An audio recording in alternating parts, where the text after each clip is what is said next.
Saturday's operation is just one example of the incredible determination and great skill of the United States military. I'll now ask General Milley to provide you with some additional details on the operation. Thank you. So good afternoon, everyone. As Secretary Esper stated, United States Special Operations Forces under the command and control of United States Central Command, General Frank McKenzie, conducted a counterterrorism operation which resulted in the death of the founder and the leader of ISIS, Abu Bakr al-Baghdadi. Intelligence from numerous organizations throughout the Department of Defense and across the entire interagency identified the target location approximately 4 miles from the Turkish border in Idlib province of Syria. In order to reduce the risk to U.S. forces and prevent miscalculation and escalation, an action consistent with operations in the past, we coordinated with appropriate militaries and other organizations in the region through established deconfliction mechanisms. During the mission, U.S. forces were infiltrated by helicopter and once on the objective, secured the target compound. The assault force was engaged with small arms fire and the threats were quickly eliminated. Our forces isolated the compound and protected all the non-combatants. While clearing the objective, U.S. forces discovered al-Baghdadi hiding in a tunnel. The assault force closed in on Baghdadi and ended when he detonated a suicide vest. Baghdadi's remains were then transported to a secure facility to confirm his identity with forensic DNA testing. And the disposal of his remains has been done and is complete and was handled appropriately.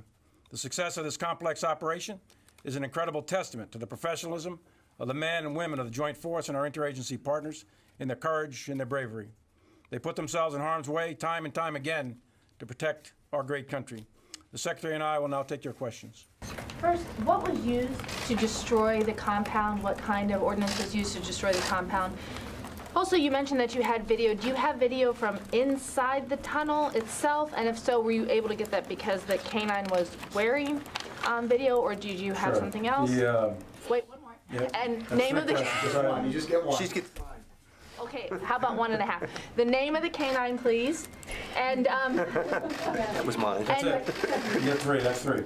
So, ordnance used. There's multiple types of ordnance used to include the JASMs, the GBUs, Hellfires, as well as miniguns, small arms fire, etc. So we use a variety of munitions.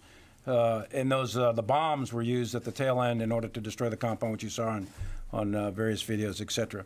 Your second question about the video, I'm not going to classify the video. What we do have and don't have at this time, I've seen a lot, and I'll wait until everything's appropriately declassified here in the coming days, and we'll make sure that you're provided that. We're not releasing the name of the dog right now. The dog is still in theater. The dog, the K9, the military working dog, performed a tremendous service, as they all do, in a variety of situations. Slightly wounded and fully recovering, but the dog is still in theater, returned to duty with its handler. So we're not going to release just yet photos or names of dogs or anything else. It's protecting a classified his unit. identity. We're protecting the dog's identity. Are you willing to say that whether Baghdadi was buried at sea? That's 4 questions now. Follow-up. That's a follow-up. Baghdadi was his remains were disposed of appropriately in accordance with our SOPs and in accordance with the law of armed conflict.